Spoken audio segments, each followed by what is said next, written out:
यो रेडियो नेपाल हो। सन्तोष रेग्मीबाट समाचार सुन्नुहोस्। शुरूमा प्रमुख समाचार।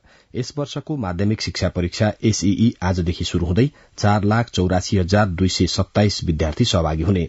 कुन दललाई कुन मन्त्रालय भन्ने टुंगो लगाएर आज मन्त्री परिषदलाई पूर्णता दिने प्रधानमन्त्रीको योजना। विज्ञ एवं विशेषज्ञहरूलाई प्रयोग गरेर कृषि उत्पादन र उत्पादकत्व वृद्धि गर्ने उपाय सुझाउन कृषि तथा वन विज्ञान विश्वविद्यालयलाई प्रधानमन्त्रीको आग्रह।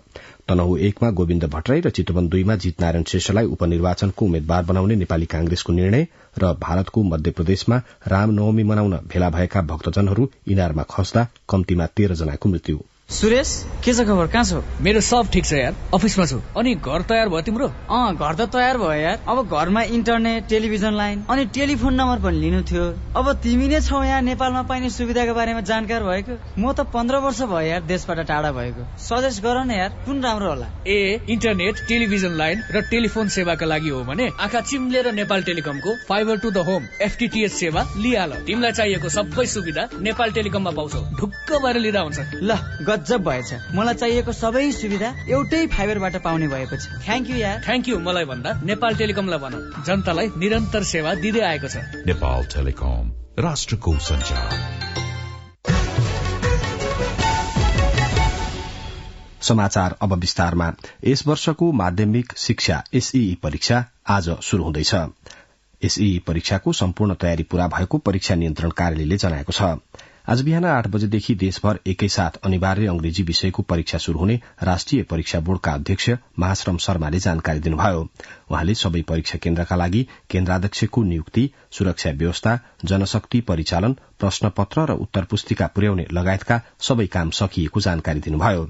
एसईई परीक्षामा सहभागिता जनाउन यस वर्ष 4,84,227 जनाले फारम भरेको राष्ट्रिय परीक्षा बोर्डले जनाएको छ।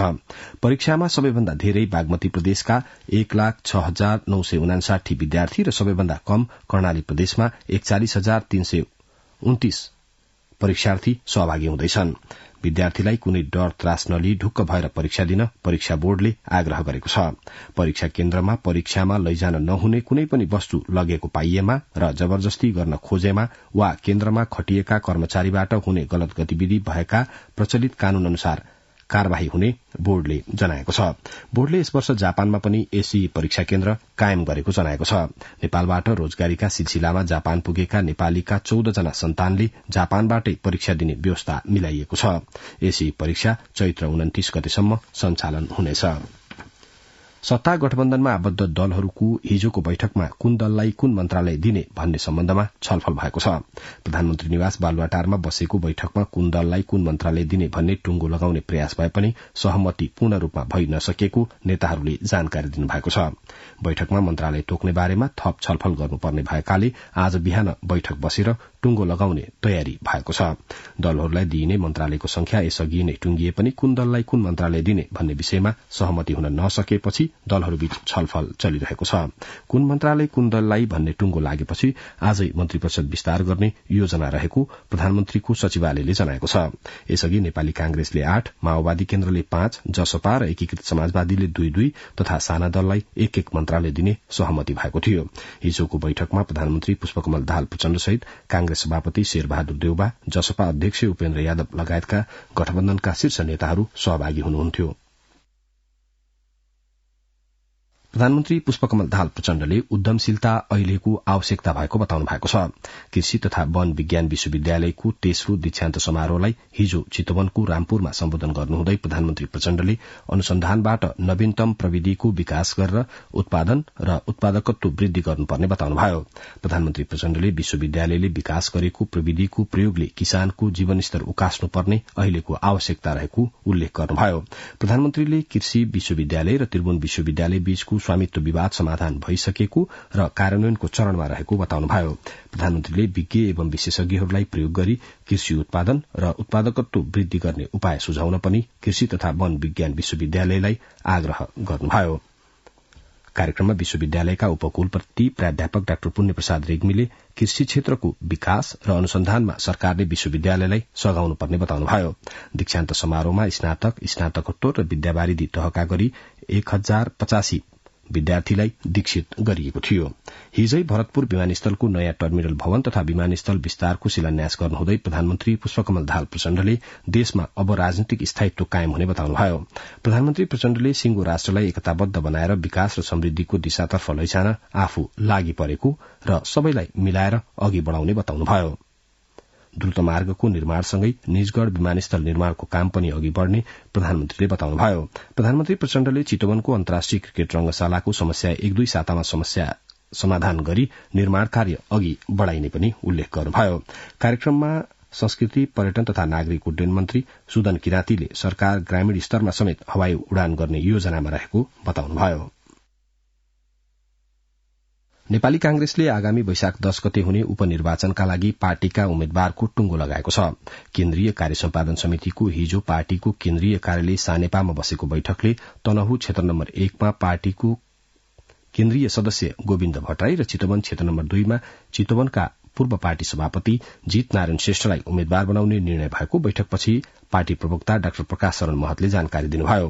तनहु क्षेत्र नम्बर 1 मा विजयी हुनुभएका रामचन्द्र पौडेल राष्ट्रपति हुनुभएकाले र चितवन क्षेत्र नम्बर 2 मा विजयी हुनुभएका राष्ट्रिय स्वतन्त्र पार्टीका सभापति रवि लामिछानेको नागरिकता विवादका कारण सर्वोच्च अदालतले सांसद पद खारेज गरेपछि त्यहाँ उपनिर्वाचन हुन लागेको हो।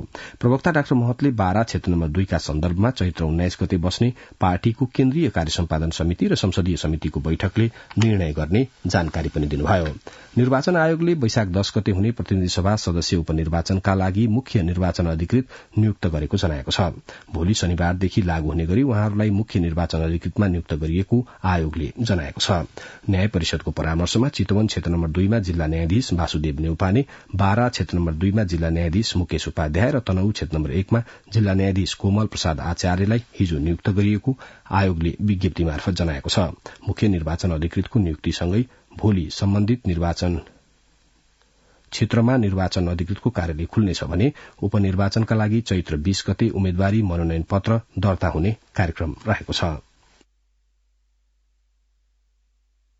नेकपा एमालेका अध्यक्ष केपी शर्मा ओलीले संक्रमणकालीन न्यायसँग सम्बन्धित विषयलाई फास्ट ट्र्याकमा अघि बढ़ाउने कुरा आफ्नो पार्टीलाई मान्य नहुने बताउनु भएको छ।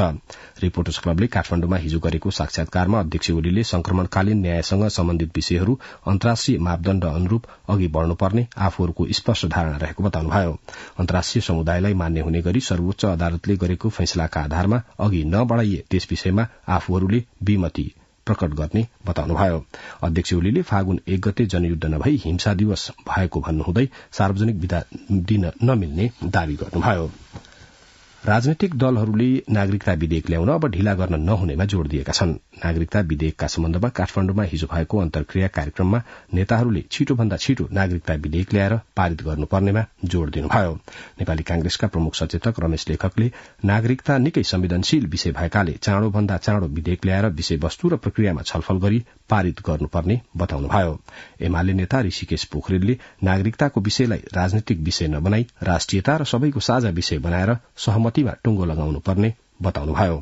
माओवादी केन्द्रका प्रमुख सचेतक हितराज पाण्डेले नागरिकता विधेयक संसदबाट पारित गरी कार्यान्वयनमा लैजान ढिलाइ गर्न नहुनेमा जोड़ दिनुभयो। राष्ट्रिय सभाको हिजोको बैठकमा विभिन्न 4वटा संवैधानिक आयोगको वार्षिक प्रतिवेदन पेश भएको छ। प्रधानमन्त्री पुष्पकमल दाहाल प्रचण्डका तर्फबाट संचार तथा सूचना प्रविधि मन्त्री रेखा शर्माले थारू आयोगको 4थो वार्षिक प्रतिवेदन 2078-79, त्यसैगरी राष्ट्रिय समावेशी आयोगको 4थो वार्षिक प्रतिवेदन 2078-79, राष्ट्रिय मानवाधिकार आयोगको वार्षिक प्रतिवेदन 2078-79 र आर्थिक आदिवासी जनजाति आयोगको 3रो वार्षिक प्रतिवेदन 2078-79 पेश गर्नुभयो। बैठकले राष्ट्रिय मर्यादा सम्बन्धी विधेयक 2079 लाई दफावार छलफलका लागि विधायन व्यवस्थापन समितिमा पठाएको छ। यसअघि विशेष समयमा सांसदहरूले समसामयिक विषयमा सरकारको ध्यानाकर्षण गराउनुभयो। सांसदहरूले मिटर ब्याजबाट पीड़ितको समस्या तत्काल समाधान गर्न, त्यसैगरी शान्ति प्रक्रियाका बाँकी कामहरूलाई संक्रमणकालीन न्यायको सिद्धान्तका आधारमा निरूपण गर्न, महँगी नियन्त्रण गर्न, किसानहरूलाई मल र बिउ बिजनको व्यवस्था गर्न, संघीय निजामती सेवा ऐन जारी गर्न लगायतका विभिन्न विषयमा सरकारको ध्यानाकर्षण गराउनुभयो। राष्ट्रिय सभाको अर्को बैठक चैत्र 21 गते मंगलबार दिउँसो 1 बजे बस्ने कार्यक्रम छ। राष्ट्रपति रामचन्द्र पौडेलले पशुपति दर्शनका लागि आउने भक्तजन एवं धार्मिक पर्यटकको सुविधाका लागि आवश्यक पूर्वाधारको निर्माणमा ध्यान दिन सुझाव दिनुभएको छ। पशुपतिको वनकाली क्षेत्रमा निर्माण भएको आध्यात्मिक बगैंचाको हिजो उद्घाटन गर्नुहुँदै राष्ट्रपति पौडेलले पशुपति क्षेत्रमा स्वच्छ खानेपानी, शौचालय, सूचना बोर्ड जस्ता आधारभूत सुविधाका पूर्वाधार निर्माणमा ध्यान दिनुपर्ने बताउनुभयो। राष्ट्रपति पौडेलले पशुपति क्षेत्रको उचित प्रसार गर्न सके धार्मिक पर्यटनको माध्यमबाट देशको आर्थिक विकासमा योगदान पुग्ने बताउनुभयो। पशुपति क्षेत्र शैव, शाक्त, वैष्णव, बौद्ध, जैन, सौर जस्ता भक्तजनका समेत आस्थाको केन्द्र भएकाले यसको प्रचार प्रसार तथा यसलाई व्यवस्थित गर्न सके धार्मिक पर्यटनको माध्यमबाट नेपालको आर्थिक विकासमा समेत टेवा पशुपति क्षेत्रको विकासका लागि बृहत गुरु योजना निर्माण गरेर विशेष महत्वको आयोजनाका रूपमा अगाडि बढाउँदा समेत स्वच्छ पिउने पानी, व्यवस्थित शौचालय, पार्किङ स्थल, इन्टरनेट, सूचना बोर्ड, तीर्थयात्रीका विभिन्न सामानको सुरक्षा जस्ता आधारभूत र अत्यावश्यक सेवा समेत व्यवस्थित गर्न सबैको ध्यान जान जरुरी छ। राष्ट्रपति पौडेलले पशुपति मन्दिरमा आउने धार्मिक पर्यटकहरू पूर्वीय सभ्यता र संस्कृतिको अध्ययनका लागि समेत आउने भएकाले यस क्षेत्रमा निर्माण हुने भौतिक संरचनाको पुरातात्विक महत्वलाई समेत ध्यान दिनुपर्नेमा जोड़ दिनुभयो। संचार तथा सूचना प्रविधि मन्त्री रेखा शर्माले जतिसक्दो चाँडो संचार सम्बन्धी कानून ल्याउने तयारी भइरहेको बताउनु भएको छ। मन्त्रालयमा हिजो आयोजित कार्यक्रममा सरकारका प्रवक्ता समेत रहनुभएकी मन्त्री शर्माले संचार क्षेत्रका विज्ञ तथा सरोकारवालाहरूको सल्लाह र सुझावका आधारमा संचार सम्बन्धी विधेयक ल्याउने तयारी भइरहेको बताउनुभयो। उहाँले सूचना प्रविधिको क्षेत्रमा आएको परिवर्तनलाई आत्मसात गर्दै इमानदारीपूर्वक जनतालाई अझै प्रत्यक्ष लाभ हुने गरी नतिजामुखी काम गर्न कर्मचारीलाई निर्देशन पनि दिनुभयो। 17 करोड़ मूल्य बराबर भएको झण्डै 8 किलो कोकिन सहित 2 जना भारतीय महिलालाई प्रहरीले पक्राउ गरी अनुसन्धान थालेको जनाएको छ। त्रिभुवन अन्तर्राष्ट्रिय विमानस्थलबाट भारत लैजान लागि उक्त परिमाणको कोकिन बरामद गरी भारत घर भएका भल्लालोमी र स्थिर लैम्पुईलाई पक्राउ गरिएको लागू औषध नियन्त्रण ब्यूरोका प्रहरी उपरीक्षक चक्रराज जोशीले जानकारी दिनुभयो। 2 जनाले फरक फरक झोलामा फरक फरक समयमा हवाई मार्ग हुँदै कोकिन निकासी गर्न लागेको ब्यूरोले जनाएको छ। सरकारले बालबालिकालाई वैशाख पहिलो साता राष्ट्रिय भिटामिन ए कार्यक्रम सञ्चालन गर्ने भएको छ। वैशाख 6 र 7 गते देशभरिका बालबालिकालाई भिटामिन ए र जुकाको औषधि खुवाउन लागि स्वास्थ्य सेवा विभागको परिवार कल्याण महाशाखाका निर्देशक विवेक कुमार लालले जानकारी दिनुभयो। उहाँका अनुसार भिटामिन ए क्याप्सूल 6 महिनादेखि 59 महिनाका बालबालिका र जुकाको औषधि 1 वर्षदेखि 5 वर्षसम्मका बालबालिकालाई खुवाइनेछ। भिटामिन ए करिब 27 लाख बालबालिका र जुकाको औषधि 24 लाख बालबालिकालाई खुवाइने महाशाखाले जनाएको छ। सरकारले बालबालिकामा हुन सक्ने स्वास्थ्य जटिलता तथा कुपोषणको जोखिम न्यूनीकरण गर्न 2050 सालदेखि भिटामिन ए क्याप्सूल र 2056 सालदेखि जुकाको औषधि खुवाउने काम गरिरहेको छ। सरकारले प्रत्येक वर्ष वैशाख र कार्तिकमा भिटामिन ए र जुकाको औषधि बालबालिकालाई खुवाउने कार्यक्रम सञ्चालन गरिरहेको छ। बाँकेको कौशिला नगरका महिलाहरू पञ्चेबाजाको संरक्षणमा जुटेका छन्। नवीन गिरीको यो रिपोर्ट। कोहलपुर नगरपालिका 1 कौशिला नगरकी इन्दिरा परियारले बिहेपछि पञ्चेबाजाको धुन नसुनेको 20 वर्ष भइसकेको थियो। रुकुममा जन्मिनु भएकी इन्दिरा बिहेबारी भएर कोहलपुर झरेपछि पञ्चेबाजाको धुन सायदै सुन्नु भएको थियो, तर अहिले उहाँले पञ्चेबाजा आफै बजाउन थाल्नु भएको छ। धेरै हराएको थियो के यो पञ्चेबाजाको। अब हामीलाई तराई आएको थाहा थिएन। पहाड अब बुबाजेले बाजा नहुँदै विवाह पनि गर्नु हुँदैन थियो, केही पनि गर्नु हुँदैन थियो। पूजामा आजामा सबमा यो परेको हुन्थ्यो। सानो छँदा कमला परियारलाई पञ्चेबाजा बजाउँ लाग्थ्यो, तर बिहेबारी भएपछि उहाँलाई पञ्चेबाजा बजाउने मौका मिलेको थिएन। अहिले गाउँघरमै दिदी बहिनीहरूले पञ्चेबाजा संरक्षण समिति गठन गरेर बाजा बजाउन थालेपछि भने उहाँ निकै खुसी हुनुहुन्छ।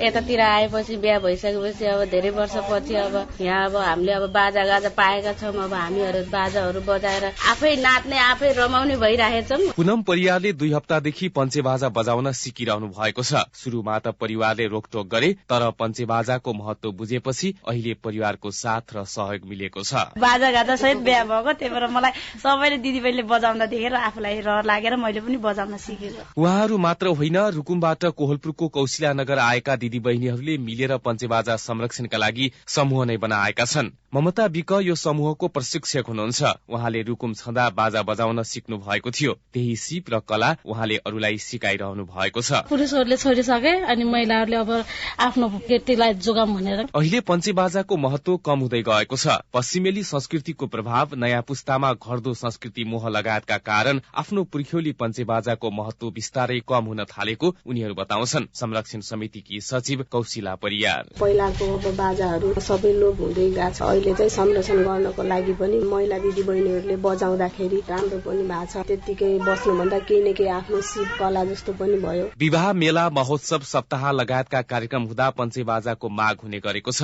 गाउँघरमा उनीहरूले तोकेर पैसा लिँदैनन्, तर अन्य ठाउँ जानु पर्यो भने उनीहरूले दूरी अनुसार रकम लिने गरेका छन्। चालू आर्थिक वर्षमा बाजा संरक्षणका लागि भनेर कोहलपुर नगरपालिकाले 3.5 लाख बजेट समूहलाई दिएको छ। नवीन गिरी, रेडियो नेपाल, नेपालगञ्जबाट पछि अब पोखरा।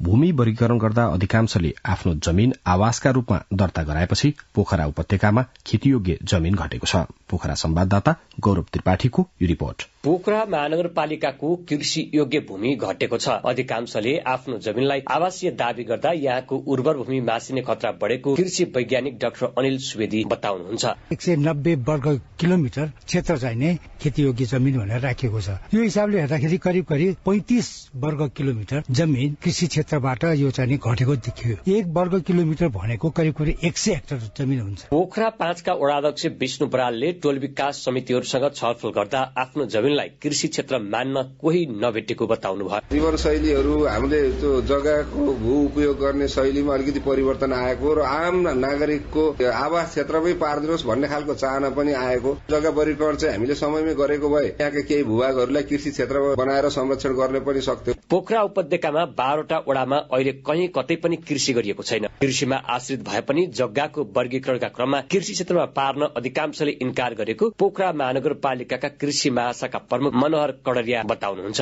जग्गाको लालपूर्जामा कृषि र गैर कृषि भन्ने आउँछ। कृषि भनेर आउने जग्गा चाहिँ 19 देखि 20% भित्र मात्रै आउने गरी अहिलेको नयाँ किता काट अनुसार यति भएको छ। कृषियोग्य जमिनको संरक्षण, खण्डीकरण नियन्त्रण, चक्लाबन्दी कार्यक्रम मार्फत कृषि उत्पादन वृद्धि, खाद्य सुरक्षाको प्रत्याभूति, दिगो पूर्वाधार विकास लगायत उद्देश्य राखेर सरकारले भू उपयोग नीति जारी गरेको थियो। तर जग्गाको महत्व थोरै हुने भएपछि कृषियोग्य जमिन पनि आवासमा सिफारिस हुँदा भविष्यमा पोखरामा खाद्य संकट आउन सक्ने देखिन्छ। गौरव त्रिपाठी, रेडियो नेपाल। रेडियो नेपालले 73औं वार्षिक उत्सवका अवसरमा हिजो शास्त्रीय संगीत सम्मेलन आयोजना गरेको छ। सम्मेलनको शुभारम्भ गर्नुहुँदै रेडियो नेपालका कार्यकारी निर्देशक बुद्धिबहादुर केसीले रेडियो नेपालले आफ्नो स्थापना कालदेखि नै नेपाली गीत संगीतको सम्वर्धन गर्दै आएको बताउनुभयो। उहाँले शास्त्रीय संगीत सम्मेलन त्यसैको निरन्तरता भएको बताउनुभयो। कार्यक्रममा नायब कार्यकारी निर्देशक खगेन्द्र खत्रीले आगामी दिनमा पनि शास्त्रीय संगीतलाई बढ़ावा दिने बताउनुभयो। नायब कार्यकारी निर्देशक चन्द्रभूषण लाल दासले रेडियो नेपालले शास्त्रीय संगीत सम्मेलनको आयोजना गरेर शास्त्रीय संगीतको प्रवर्धन गरेको बताउनुभयो। विभिन्न 6वटा समूहको सहभागिता रहेको सम्मेलनमा शास्त्रीय गायनतर्फ जोनिसा पौडेल र श्री केसी, तबलामा नवराज गुरूङ, जगन्नाथ धौगोडा, अभय महर्जन, निमेश कपाली र मिलेश तण्डुकार, त्यसैगरी पखावजमा मुकेश साक्य, बाँसुरीमा निरञ्जन भण्डारी र नगेन्द्र विक्रम शाही, यसराजमा सन्तोष भक्त श्रेष्ठ, वेलामा किरण महर्जन, तानपुरामा सलिना विक र नवराज सापकोटाले साथ दिनुभएको थियो। अब के अन्तर्राष्ट्रिय समाचार। भारतको मध्यप्रदेश स्थित इन्दौर शहरमा रामनवमी पर्व मनाउन भेला भएका भक्तजनहरू मन्दिरको इनारमा खस्दा कम्तीमा 13 जनाको मृत्यु भएको भारतीय प्रहरीले जनाएको छ। इनारमाथि बनाइएको छतमा धेरै मानिसहरू झुम्मिएपछि छत भत्किएर ती मानिसहरू इनारमा खसेका थिए। घटनास्थलबाट 1 दर्जन भन्दा बढ़ी व्यक्तिको उद्धार गरिएको पनि भारतीय प्रहरीले उल्लेख गरेको छ। मध्यप्रदेशका मुख्यमन्त्री शिवराज सिंह चौहानले मृतकका परिवारलाई क्षतिपूर्ति स्वरूप प्रति व्यक्ति 5 लाख रूपियाँ र घाइतेलाई 50,000 रूपियाँ दिइने घोषणा गर्नुभएको छ। घटनाप्रति भारतीय प्रधानमन्त्री नरेन्द्र मोदी र गृहमन्त्री अमित शाहले विज्ञप्ति मार्फत दुःख व्यक्त गर्नुभएको छ। अमेरिकी सेनाको 2वटा हेलिकप्टर दुर्घटना हुँदा 9 जनाको मृत्यु भएको छ। अमेरिकी रक्षा मन्त्रालयका अनुसार प्रशिक्षणका क्रममा 2वटा हेलिकप्टर एक आपसमा ठोकिँदा 9 जनाको मृत्यु भएको हो। घटनाबारे अनुसन्धान थालिएको अमेरिकी रक्षा मन्त्रालयले जनाएको छ। फिलिपिन्समा एउटा पानी जहाजमा आग लागि हुँदा 31 जनाको मृत्यु भएको छ। 7 जना त्यहाँ अझै हराइरहेका छन्। चालक दलका 35 र 190 जना यात्रीलाई तटरक्षक र माझीहरूको सहयोगमा सकुशल उद्धार गरिएको सरकारी अधिकारीहरूले जनाएका छन्। पानी जहाजमा आग लागि हुँदा 250 यात्रु जहाजमा सवार थिए। अब आर्थिक समाचार।